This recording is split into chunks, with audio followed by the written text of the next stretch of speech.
হ্যাঁ, ছবিটিতে যেরকম দেখছেন যে ৫ জন মানুষ পঞ্চপাণ্ডব।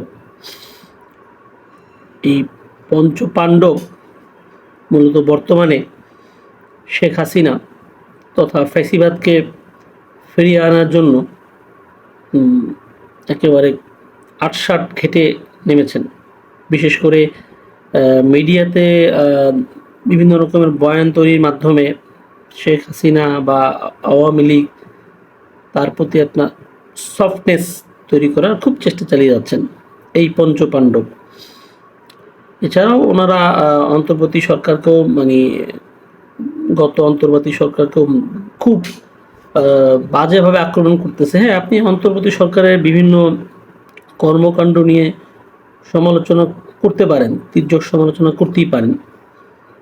কিন্তু সমালোচনা করা এক জিনিস, আর আক্রমণ করা, খুব বাজে ভাষায় কথা বলা, আপনারা দেখবেন যে এদের কথাবার্তা আর আওয়ামী লীগ যারা পালিয়ে আছেন বিভিন্ন দেশে, ওনাদের কথাবার্তার কিন্তু টোন একই রকম। যে লাস্ট অন্তর্বর্তী সরকার বা বিপ্লব বা জুলাই বা ছাত্রদেরকে কটাক্ষ করে কথা বলার এদের ধরন, প্যাটার্ন একই রকম।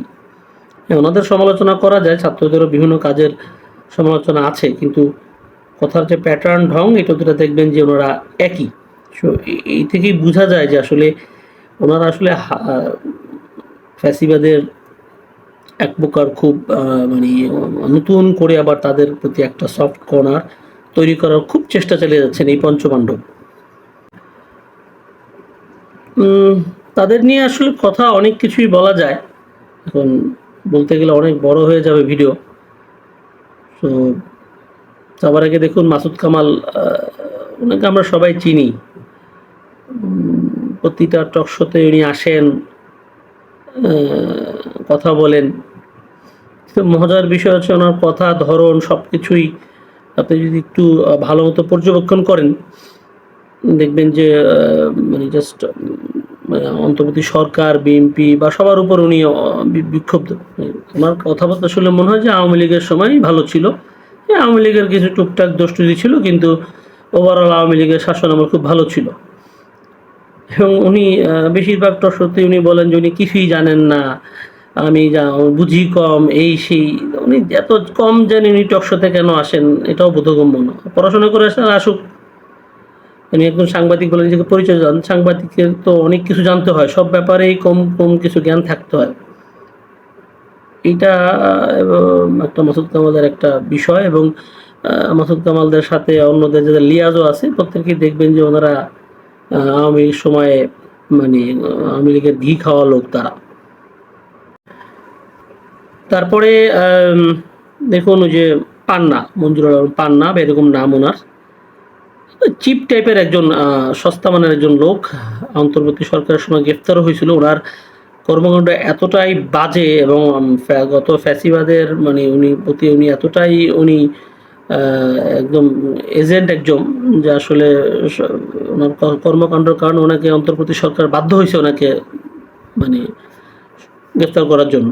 সো এইরকম একটা লোক, এবং ওনার রিসেন্ট কর্মকাণ্ডও দেখবেন যে মানে সবই হচ্ছে যে আওয়ামী লীগ ভালো, আওয়ামী লীগের সমস্যা ছিল, বাকিরা অন্তর্বর্তী বিএনপি যারা এখন আছে তাদের কাজ খুব খারাপ, ছাত্ররা খারাপ, বিপ্লব খারাপ, এটা হচ্ছে বিষয়। তো এই পান্না এটা একেবারেই সস্তা মানের একজন লোক। তো এরাও চেষ্টা করতেছে, খুব কষ্ট করতেছে যে আওয়ামী লীগকে আবার ফিরে আনার জন্য। এরপরে মোস্তফা ফিরোজ, আমরা সবাই চিনি, ওনার নিজস্ব চ্যানেল আছে, ফেসবুক আছে, সব কিছু আছে, তেমন কিছু বলার নাই। তো ওনার ব্যাপারে একটাই আমার পর্যবেক্ষণ, যে ওনাকে যদি আসলে ১,০০০ টাকা বিকাশে পাঠিয়ে যদি বলা হয় যে পৃথিবীটা ফ্ল্যাট, উনি ওনার চ্যানেলে ওটাই প্রকাশ করবেন। ওইটা একটা ফটোকাট করে তৈরি করবেন যে অমুক অমুক জায়গায় বা অমুক কিছু লোক বলছে পৃথিবীটা ফ্ল্যাট, গোলাকার না, এরকম দিয়ে উনি থাম্বনেইল বানিয়ে দিবেন বা নিউজ করে দেবেন। তো এইটা হচ্ছে মোস্তফা ফিরোজ। এবং ওই একই ঘরানার লোক, আওয়ামী লীগের সময় খুব সিস্টেমে ছিলেন, ঠিক আছে, খুব চামে চিকনে চলতেন, তো এখন আসেন টকশোতে অনেক বড় বড় কথা বলেন। তো যিনি তেমন কিছু বলার নেই, কিন্তু উনিও চেষ্টা করতেছেন আওয়ামী লীগকে প্রতি একটা সফট কর্নার তৈরি করার জন্য। তারপরে আসেন আনিস আলমগীর। তো আনিস আলমগীরের কথা কি বলবো, যিনি আসলে হাদির ঘটনার সময় মানে এই ঘটনাকে সেলিব্রেট করার জন্য নেহেরির ছবি দেয়। যদিও উনি ওনার যথেষ্ট মানে ব্যাখ্যা দেওয়ার চেষ্টা করছেন, আসলে ব্যাখ্যা দিলে তো লাভ নাই। এখন ওই সমস্ত ব্যাখ্যা তো মানুষ খায় না। আপনি এখন মানে সূর্য মানে বৃষ্টির সময় যদি আপনি ছাতা না নিয়ে বেরোন, তারপর যদি নানান ধরনের ব্যাখ্যা দেন, এইটা আসলে খায় না মানুষ, তাই না? তো আসলে আনিস আলমগীর, এবং সে একদম সরাসরি একজন আওয়ামী লীগের লোক। মানে একদম টোটালি একজন আওয়ামী লীগের লোক, আওয়ামী লীগ সাপোর্টার। তো এই ফ্যাসিবাদের পক্ষের লোক তো অন্তর্বর্তী সরকারকেও নানান খুবই তীক্ষ্ণভাবে আক্রমণ করতো, এবং এখন বিএনপিকেও মানে সত্য মিথ্যা যা বলেই হোক আক্রমণ করে যাচ্ছে। এবং ওনার এবং উনি ডিপলি উনি আওয়ামী লীগের অনেকের সাথে উনি যোগাযোগ মেনটেন করে চলেন। তো এই ফ্যাসিবাদের পক্ষের বা লোকটাকে নিয়ে আর তো কিছু বলার নাই। তো একেবারে সিল মারা একজন আওয়ামী লীগের এজেন্ট। সর্বশেষ আব্দুল নূর তুষার, তিনি এখন বিশাল বড় বুদ্ধিজীবী। বাংলাদেশের মানে বুদ্ধিজীবীদের এখন যদি কোনো ক্যাটাগরি করা হয়, উনি ১ নম্বরে আসবেন। আলোচক, সঞ্চালক, নানান অনেক ধরনের পরিচয় আছে ওনার। তো উনি কি বলবো, ওনার কর্মকাণ্ড বা ঘটনা, তো ওনার যদি আপনি ওনার ফেসবুক বা প্রিভিয়াস পোস্ট বা আগে দেখেন, যে একদম পাক্কা আওয়ামী লীগ, পাক্কা আওয়ামী লীগের লোক।